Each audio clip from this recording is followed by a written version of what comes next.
Welcome back to the TSIM telehealth channel. We're very pleased to start working around the community a little bit and find out a bit more around some of the leaders in telehealth and find out why they are the early adopters of TSIM. My name is Orian Mendes. I am from TSO, the official publisher of TSIM, the telehealth service implementation model, also known as the telehealth framework. Today we have Caleb Chastain with us, and we'd love to meet you. Tell us a bit about yourself, Caleb.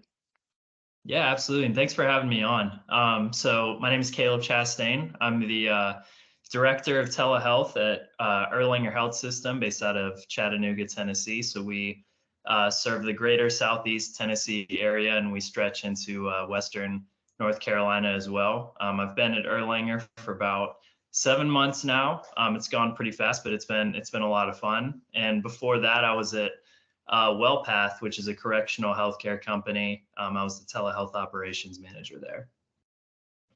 Well, it's fabulous to hear about your wonderful achievements already so far in your career. But I have to ask, you haven't used MUSC at all in your early conversation there, and we know that TSIM really began from the telehealth center there. How did you come to find out about TSIM? What was your path? Yeah, absolutely. So I had the privilege of working with Sean Valenta, one of the authors of the TSIM framework. He was at WellPath. I had been at WellPath for about maybe a year, a little over a year. He came on board, had a great vision for how we were going to expand the telehealth program at WellPath. He introduced me to TSIM, kind of the framework, the model, how it all works. And I started to apply some of the concepts early on at WellPath. And then, of course, as this was published, I knew I had to get in and actually get certified because it's just been fantastic for me so far, currently at Erlanger. And then we had great success with it at WellPath as well. Oh, that's fantastic. So it sounds like you're really kind of leveraging some of the knowledge that you've gained from TSIM in your working career. And I can't help but notice that you're a very young director. So obviously it's helping you on your journey. Can you tell us a bit more about how TSIM is really underpinning some of the decisions that you're making or assisting you in the path that you're choosing? Yeah, well, I think it's really important to understand that when it comes to implementing a telehealth program, it's not so much you find a technology, you plug it in, and it just starts operating. There's a ton of different touch points that go along the way. Really, this is a clinical service that we're delivering that's enabled through technology. And so this kind of touches on the operations side of healthcare, technical, legal, all the different divisions you would think of, how a hospital operates. Telehealth has a function in all of those. So it's really important to understand how to really use this framework and apply it to all those areas of a hospital operation, so that you can actually successfully deliver the telehealth program and actually make it scale and be successful, and then continue to develop off of that for new service lines and scale those as well. Well, you've used some very important words there. Scale. That continues to be a big problem for people when they're working with a service in one way and they're looking at trying to broaden it and take it to different audiences. It always is where people trip up. So the fact that you're leveraging TSIM at that key point is really interesting. You also mentioned about the clinical services being delivered by tech. What are some of the biggest challenges or opportunities that you see in the telehealth space right now? Yeah, I mean, I think a big challenge, and a lot of people would agree, there's a lot of red tape on the legal side of things. A lot of licenses that you have to gain in order to deliver service, especially across state lines. In our case, we have critical access hospital in North Carolina. So, having everyone who's really local to Chattanooga, Tennessee, obtain North Carolina licensure to be able to deliver a service, that's, a pretty big challenge, and it can cause delays. But especially also with rural Tennessee and across rural America as well, digital contingencies when it comes to internet connectivity speeds, potential software malfunctions. that's always a risk that we inherit when we're delivering these services, especially the fact that it is a clinical service, and they can be time sensitive. It's something you have to take into consideration when developing a program. So yeah, I think those are really the biggest two. Yeah, well, certainly all these limitations or obstacles, even they feel like landmines. If you're not aware of what to look out for, it's quite easy to trip up. So, did you find that TSIM sort of helped you understand a little bit more about some of this landscape?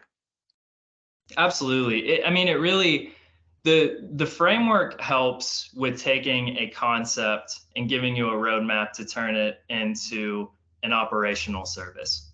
So and that's what I love about it the most, is that you initiate this roundtable strategic discussion with a clinical leader in your health system or wherever you're at hospital. And the framework really helps to guide you through, here's where you need to go next. Once you're here, then you're going to take this here. And you have all the different key players at the table, and they're with you along the ride. It's not like they come in and they drop off. It's, gathering the established core team, and then following the framework until it's an operational service.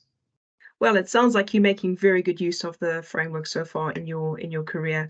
Um, what was the real reason that you chose to get certified? Because obviously you had worked in an environment that had already been leveraging TSIM. You probably had access to the guidebook when it came out in the early days.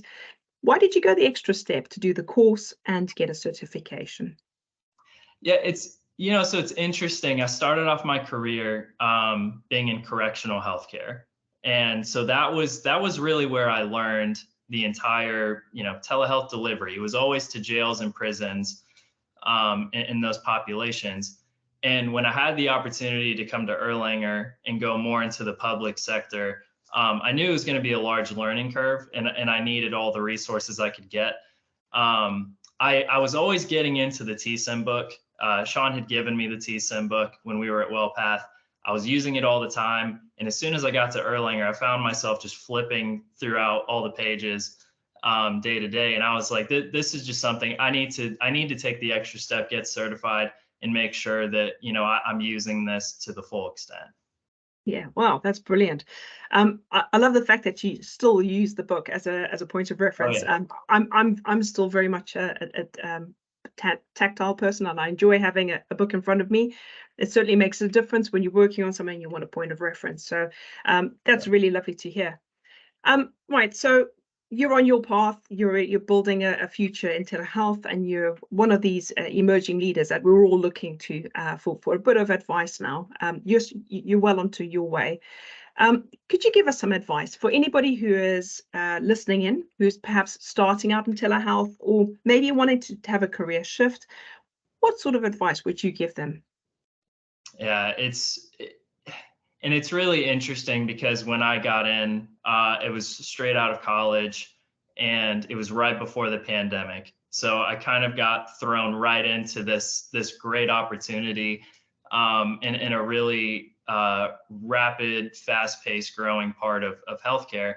But one of the best things or best pieces of advice that I was told was to stay flexible and be open to working with people in all different areas of a company, understanding the different aspects of healthcare operations. Because again, as I alluded to earlier, telehealth is going to have touch points in all these different areas of healthcare operations. So making sure that you're knowing the key players, building relationships with them, not being afraid to ask questions is extremely important to learning. We're always learning. This is going to continue to grow.